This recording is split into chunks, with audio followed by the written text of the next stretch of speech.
Hola queridos alumnos de sexto básico, otra vez más por acá presentando un nuevo video relacionado con la nueva unidad que vamos a empezar a trabajar, que habla acerca del proceso de emancipación de Chile, también conocido como proceso de independencia. Ahora, una salvedad, y siempre hago esta aclaración: yo generalmente en esta unidad no hablo mucho de la independencia de Chile. Claro, hay que hablar de ella porque en realidad eso es lo que se consigue después de este proceso, pero todo esto es el proceso de emancipación. La independencia es un acontecimiento que se logra a partir de, en una fecha determinada.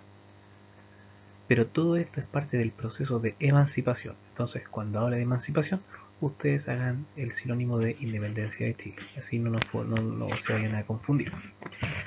Entonces, recuerden que este video es un complemento de lo que estamos trabajando en las clases online. Y además que va una guía escrita para que ustedes trabajen y también vayan profundizando mucho más los contenidos.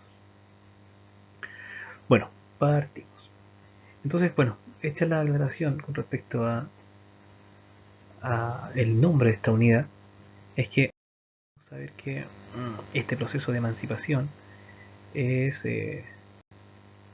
la serie de acontecimientos que se desarrolla entre el año 1810 y el año 1823 y que tiene como finalidad el que parte de Chile logre su independencia, o sea, su autonomía en relación a dejar de depender de la monarquía española. Este proceso de emancipación se compone de tres subperiodos, por así decirlo, cada uno con fechas claramente definidas y también a partir de acontecimientos claramente definidos. Y obviamente cada uno de estos periodos tiene una característica que ya vamos a conocer más adelante. Lo esencial es que oficialmente todo esto comienza el año 1810 y se extiende hasta el año 1823. Se inicia con la primera junta de gobierno y finaliza, ojo, con la renuncia de Bernardo Higgins. O sea, el proceso de emancipación no termina con la obtención en realidad con la firma del Acta de Independencia de Chile, sino que se extiende hasta que O'Higgins renuncie el año 1823.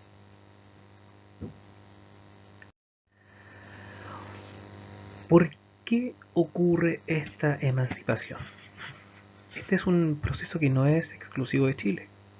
Ocurre que en gran parte de América se inició una corriente de sucesos acontecidos en los diferentes países que buscaban la independencia de cada uno de ellos. ¿Por qué? Porque desde otras partes del mundo, especialmente en este caso desde Europa, habían llegado una serie de corrientes de pensamiento, de ideas, de fundamentos que instaban, o sea, que invitaban a los pueblos de acá de América a buscar su independencia, a dejar de depender de la monarquía española, en todo aspecto económico, político, social, cultural, religioso, todo aspecto. Cuando hablamos de este proceso de emancipación, que no es, como decía, exclusivo de Chile, sino que es para toda América, prácticamente salvo el caso de Brasil, que es ajeno, puesto que ahí eso es parte de la monarquía portuguesa. Cuando hablamos de este proceso, y para el caso de Chile también se incluye, hay tres causas externas que van a influir en el inicio de este proceso. Tres externas y una cuarta, que es la que más se relaciona con nuestro país y con toda América en realidad, que es considerada externa, pero es como la más directa, por así decirlo. Primero tenemos el impacto de una corriente filosófica de pensamiento conocida como la Ilustración. Resulta que en Inglaterra nace o empieza a gestarse una nueva forma de entender, por ejemplo, la relación entre los gobiernos y las personas, y también la forma en cómo los gobiernos deben desarrollar su, su trabajo. Bueno, la ilustración es esta corriente de pensamiento que tiene una serie de principios que son fundamentales, entre los que destaca la libertad, la igualdad y la separación de los poderes del Estado. Y esos tres principios van a llegar muy fuerte, especialmente los jóvenes pertenecientes a familias acomodadas de acá de América, a familias criollas que van a estudiar a Europa, ya sea en Inglaterra o en Francia, por ejemplo, y allí se enteran todo esto, de la ilustración. La ilustración va a ser el fundamento teórico para muchos cambios que se van a producir en el mundo, especialmente a fines del siglo XVIII y principios del siglo XIX. Esta ilustración, que como decía tiene una serie de principios que son fundamentales para poder, para su forma en cómo se entendía la política, por ejemplo, va a ser la que va a impulsar de cierta forma a que se genere un gran cambio de tipo político en las 13 colonias inglesas que se encontraban en Norteamérica, lo que llegó a responder a Estados Unidos. La ilustración, ojo, esta nueva forma de pensar hacía suponer que iba a ser en Inglaterra o en Francia en donde iba a producir un gran cambio que llevara a la práctica todas estas ideas planteadas por la ilustración. No puedo hablar más en extenso, chido, de ilustración por un tema de tiempo, pero bueno, personajes como Voltaire, Montesquieu, Diderot, D'Alembert, etcétera, van a ser claves en este proceso. John Locke, en el caso de Inglaterra, por ejemplo. Como decía, todos pensaban que iba a ser en Europa el gran cambio que iba a ocurrir, pero no fue así. Va a ser al otro lado del Atlántico, en estas 13 colonias, como decía, de Norteamérica, colonias que pertenecían a Inglaterra.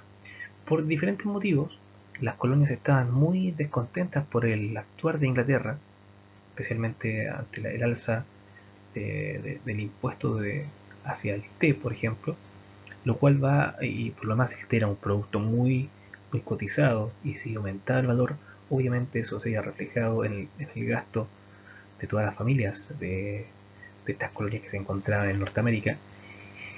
A modo de protesta, por ahí está lo que se llama el motín del té, que es cuando se arrojan una carga entera de té al mar, a modo de protesta ahí, queriendo decir, ojo, si ustedes no suben el impuesto del té, nosotros de alguna forma vamos a responder.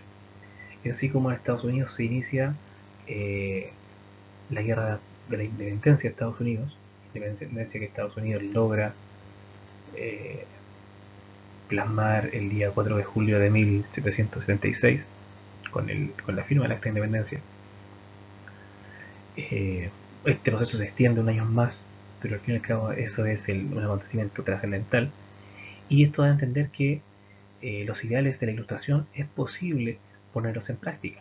Ocurre que estas colonias, que dependían de Inglaterra, estaban bajo un sistema, por ejemplo, de monopolio comercial, igual que lo que existía aquí en América durante la colonia. Y ese monopolio, atención, únicamente beneficiaba a la metrópolis. Para el caso de Estados Unidos, beneficiaba solamente a Inglaterra. Y para el caso de acá, de América, beneficiaba únicamente a España. Y si hablamos de libertad, que es un principio de ilustración, no puede existir un monopolio económico o de cualquier tipo. Todo debe ser libre. Entonces Estados Unidos pone en práctica todos estos ideales de la ilustración y logra su independencia. Y atención, que ese acontecimiento de alguna forma sirve como estímulo para que las colonias americanas que pertenecían a España también buscaran su independencia. Decíamos, por ejemplo, si los vecinos del norte lograron independizarse, quizás nosotros también. Pero atención, hablar de independencia acá en América era muy poco probable. Lo que se buscaban eran cambios en un principio, no la independencia total. Ya vamos a hablar un poquito más en extenso en relación a ello. Bueno, esto ocurre en Estados Unidos, influenciado por la ilustración, también va a generar un gran cambio en Francia, a partir de la Revolución Francesa. Por diferentes motivos Francia se encontraba en crisis, había problemas sociales, problemas económicos, y de un momento a otro va a desaparecer la monarquía francesa y se va a dar inicio a un tipo de gobierno conocido como república. República que también es un resultado de la existencia de estos principios de la ilustración que dije anteriormente: libertad, igualdad y separación del poder del Estado, por ejemplo. Entonces, esta ilustración, la independencia de Estados Unidos y la Revolución Francesa van a ser ejemplos para seguir acá en América por parte de nuestras colonias. Y otro acontecimiento que también está relacionado con la Revolución Francesa es la invasión de España por Napoleón.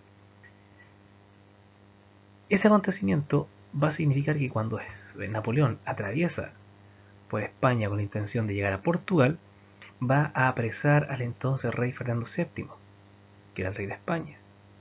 Y si ustedes recuerdan, y yo en más de alguna ocasión se los comenté, atención, América no es de los españoles, según lo que se pensaba en ese entonces.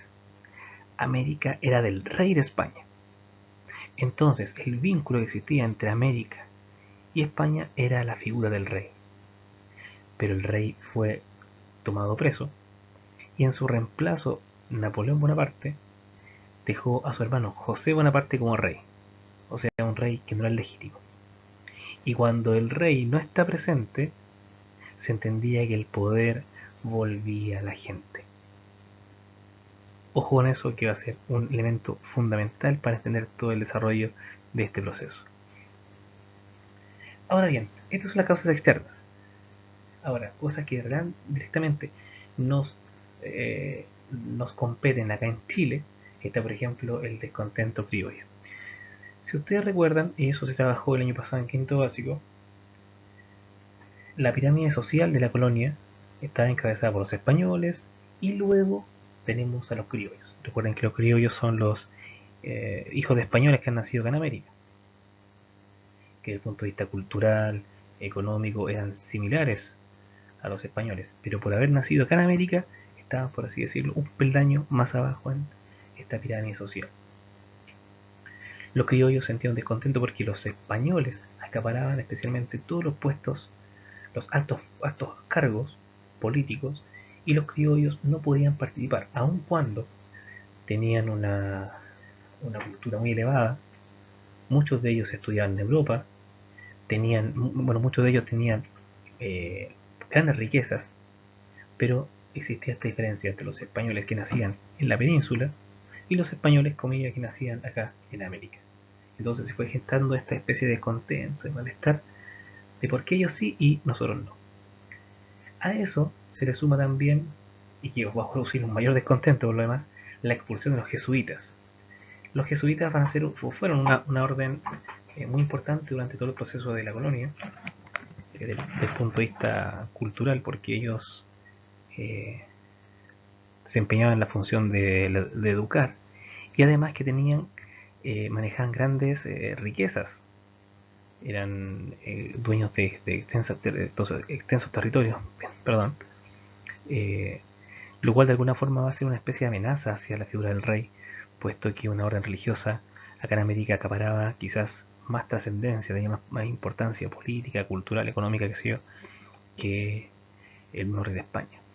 Entonces ocurre que el año 1767 son expulsados los jesuitas y España se queda con todas las posesiones de los jesuitas acá en América.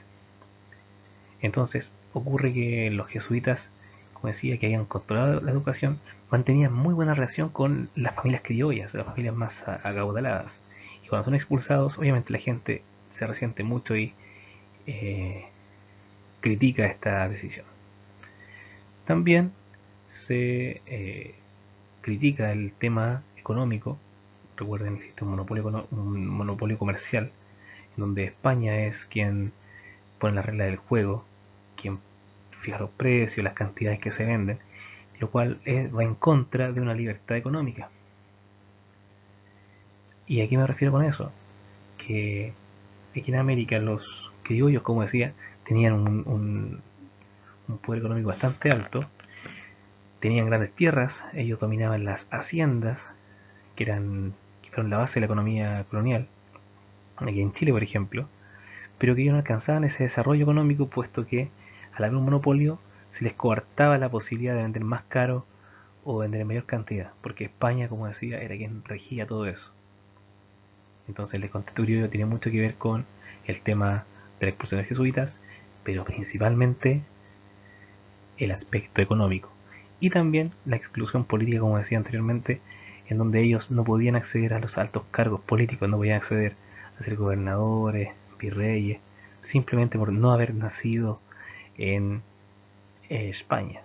El que nació en América no podía acceder a ningún cargo político. La única institución o ente en donde los criollos podían participar era en el cabildo, que era algo ya un poco, a ver, algo parecido a una especie de municipalidad. Se ocupaban principalmente de cosas más domésticas y no tenía tanta trascendencia, al menos durante la colonia canábica. Bueno, es así como se va a ir gestando todo esto, este malestar, este descontento, especialmente de los criollos. Atención acá, chiquillos, no lo olviden, todo este proceso de emancipación no nace de la gente más pobre de América, no nace de la gente que se dedica a la agricultura, a la ganadería, nace de aquellos grupos que dominan la economía, nacen de aquellos grupos más cultos que van a estudiar a Europa. La emancipación de América nace de los criollos. Claro, después la gente los va a ayudar, va a ser parte de, pero la independencia no se buscó por parte de los criollos para que la gente más pobre resultara beneficiada. Lamentablemente, chicos, si esto es así, los criollos buscaban su beneficio. Y bueno, como resultado también, supuestamente, la gente más pobre se iba a ver beneficiada. Ocurre que, como decía, tras el encarcelamiento del rey Fernando VII, aquí en América empiezan a ocurrir situaciones bien, bien extrañas.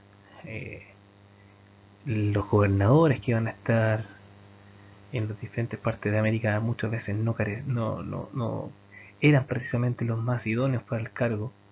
Generalmente eran soldados. Recuerden que Chile, aparte de ser una gobernación, también constituye una capitanía debido a esta constante situación de guerra que se vivía especialmente al sur del río Biobío. Entonces, en el cargo habían militares que, desde el punto de vista militar, eran muy buenos, pero que para gobernar y tener esta relación con la sociedad, especialmente con la gente más acomodada, les costaba muchas veces. Y ocurre que al inicio del proceso de emancipación en Chile se encontraba la gobernación en manos de el gobernador García Carrasco, quien, bueno, militarmente digo, no es que los militares sean todos iguales, pero carecían de ciertas aptitudes para poder desempeñar el cargo, en este caso de gobernador, y toma algunas medidas un tanto apresuradas ante los posibles movimientos o cambios políticos que se podían producir. Él manda a encarcelar a 3 vecinos muy distinguidos de la ciudad de Santiago y la gente obviamente empieza a reclamar. Resulta que finalmente este gobernador García Carrasco se va, arranca, esa es la palabra, y el cargo queda desocupado. Pero se sabía que ante la ausencia del gobernador, el cargo de, comillas, gobernador recaía en la más alta autoridad desde el punto de vista militar, que en este caso era el conde de la Conquista, llamado Mateo Troy Zambrano. Es él quien recibe el cargo de reemplazante del entonces gobernador, y para que esta situación se tranquilice, se invita a la formación de un cabildo, una especie de reunión de los miembros de la familia más distinguida de Santiago. No es que yo sea pesado, tío, y que sea majadero, pero repito, en esa primera junta de gobierno no participó nadie que haya trabajado en el campo, o alguien que haya picado piedras, o alguien que ya se haya dedicado a la ganadería. No, aquí participaron personas de la alta sociedad. Cuando se forma este cabildo, la gente aparte ya no buscaba el cabildo, sino que quería una junta de gobierno. ¿Qué ocurre? Recuerden que el rey de España está prisionero. Y como hay un rey que no es el verdadero, es un impostor, o sea, Bonaparte, la gente decía que el poder volvía al pueblo.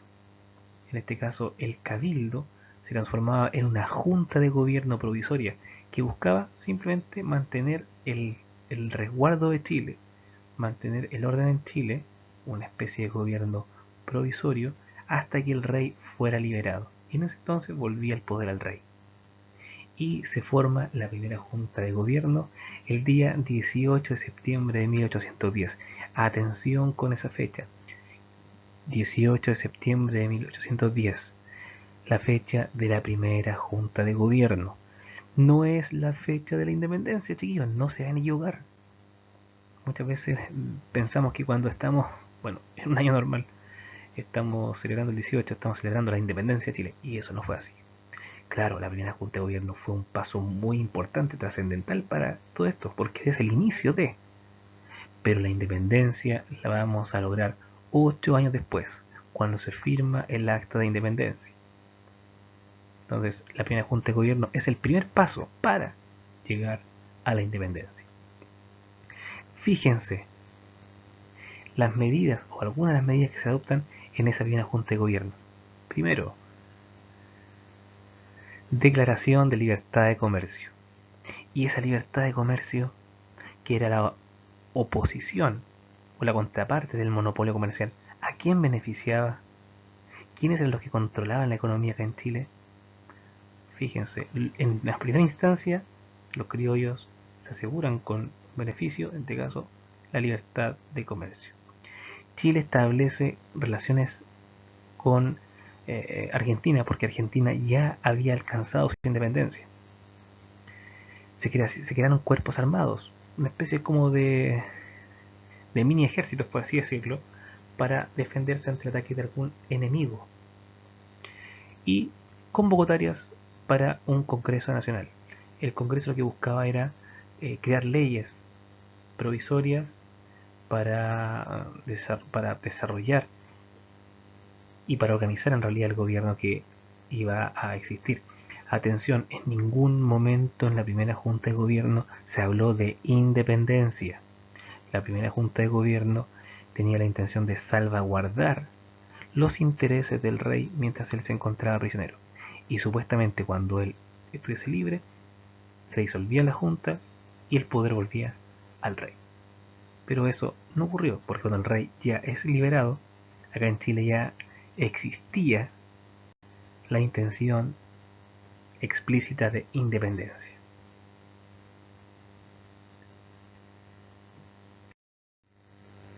La primera etapa de la independencia de Chile fue la Patria Vieja, que se extiende, bueno, como decía, desde la primera Junta de Gobierno, el 18 de septiembre de 1810, hasta el llamado desastre de Rancagua, el año 1814. En esos años van a existir varios cambios en cuanto a la forma en cómo Chile se va a gobernar. En este periodo es donde aparece la figura de José Miguel Carrera, quien se instala en el gobierno a partir de un golpe de Estado y empieza a desarrollar una serie a tomar una serie de medidas que buscan consolidar todo este proceso de emancipación. Por ejemplo, se dicta la libertad de vientre, que era simplemente que todo hijo de esclavo que nacía en Chile nacía siendo libre.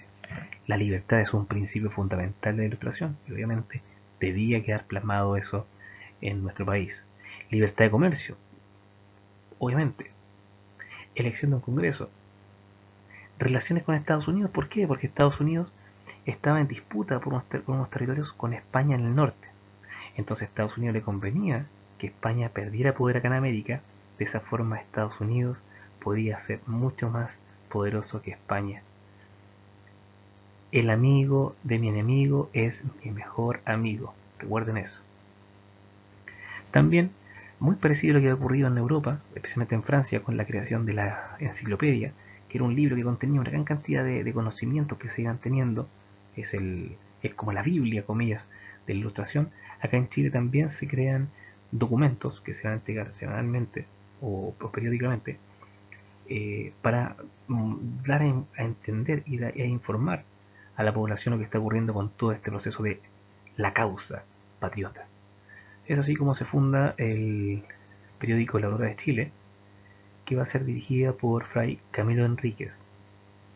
Y también se crean los primeros emblemas patrios, la primera bandera y el primer escudo nacional.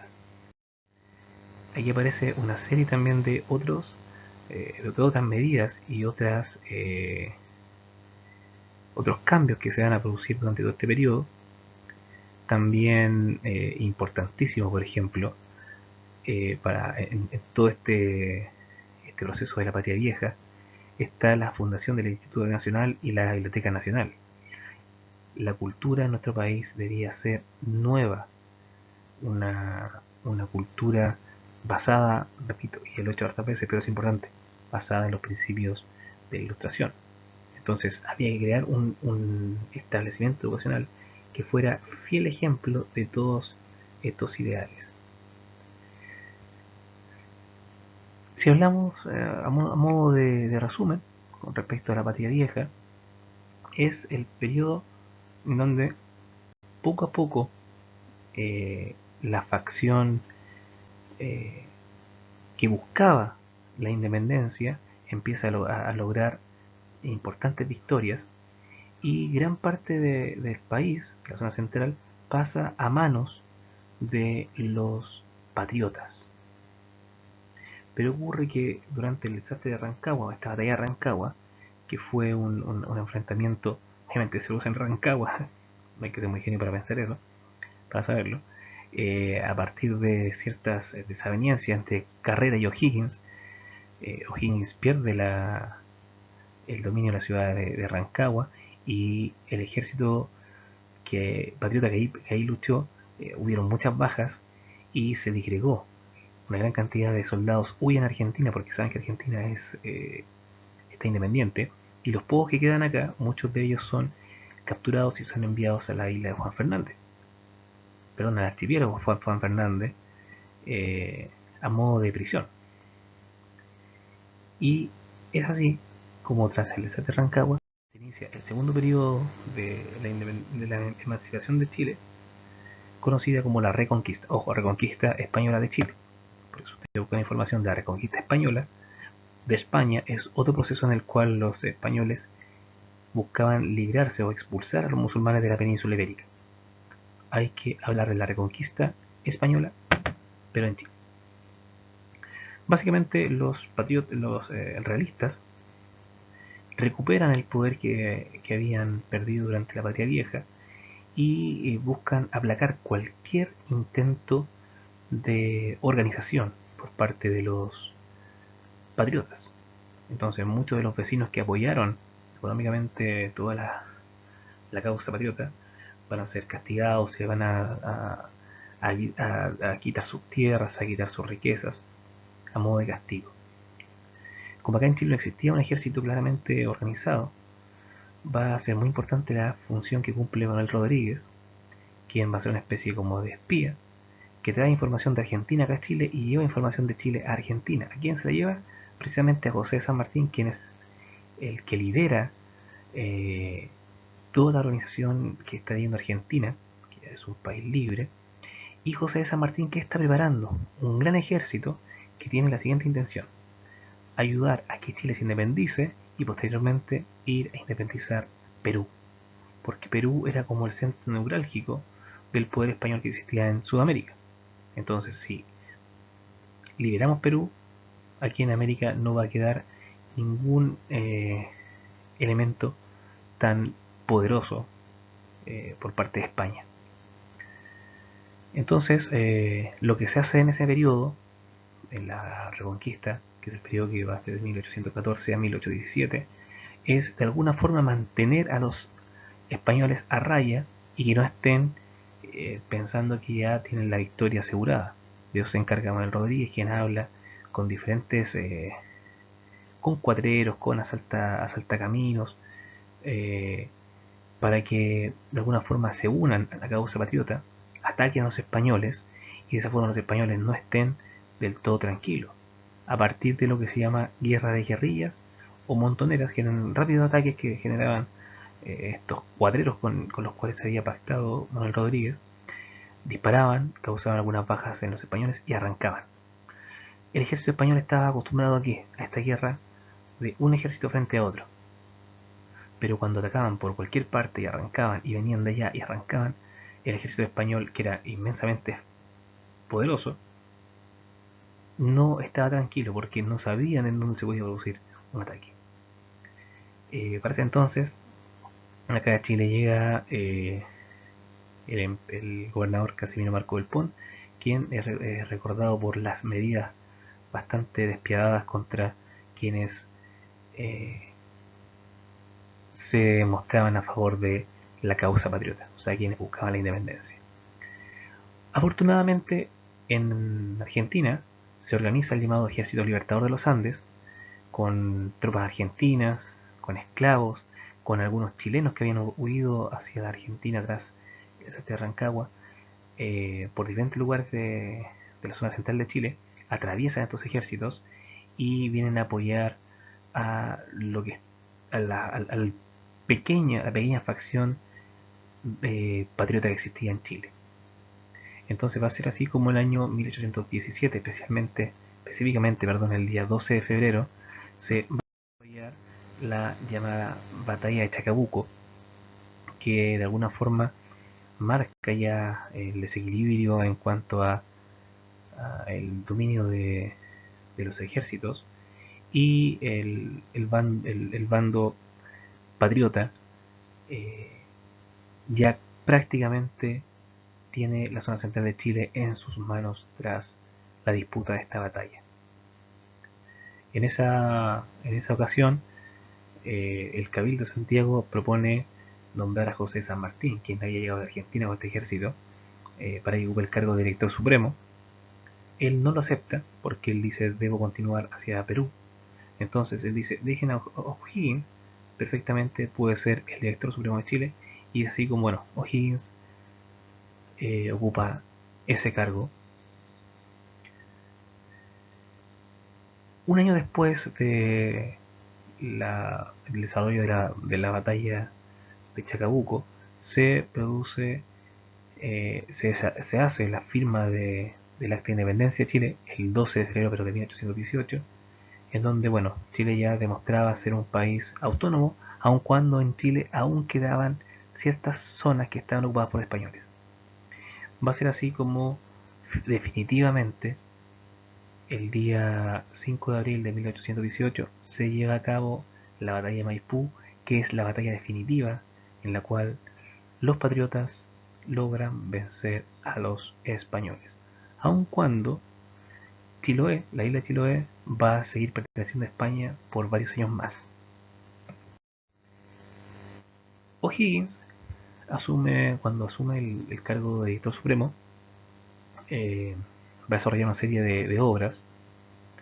eh, Bajo su gobierno se crea la bandera y el escudo actual. Se lleva a cabo la construcción del cementerio general y la creación del mercado de abastos, mercado central de Santiago. Se crea la Alameda de las Delicias, que es una réplica quizás de lo que ocurre en Francia con los campos elíseos. Y también, bueno, se crea en Valparaíso un cementerio de disidentes que es para personas que no son católicas. Lamentablemente para las pretensiones de O'Higgins, su gobierno no fue del todo tranquilo. Por lo más, Chile estaba en una situación económica bastante delicada. Una guerra siempre significa mucho gasto. Y O'Higgins va a estar constantemente siendo atacado por una parte de la sociedad que había apoyado en su momento a José Miguel Carrera, y ellos precisamente acusaban a O'Higgins de ser el responsable de la muerte de los hermanos Carrera y también de Manuel Rodríguez. Fue así como tras varios años de una situación bastante compleja para O'Higgins, él decide renunciar con la intención de impedir de esa manera una guerra civil que iba a llevar al derramamiento de sangre precisamente de chilenos que se enfrentaban contra chilenos. Y de esa forma, tras la renuncia de O'Higgins, es que se pone fin a este proceso conocido como emancipación de Chile.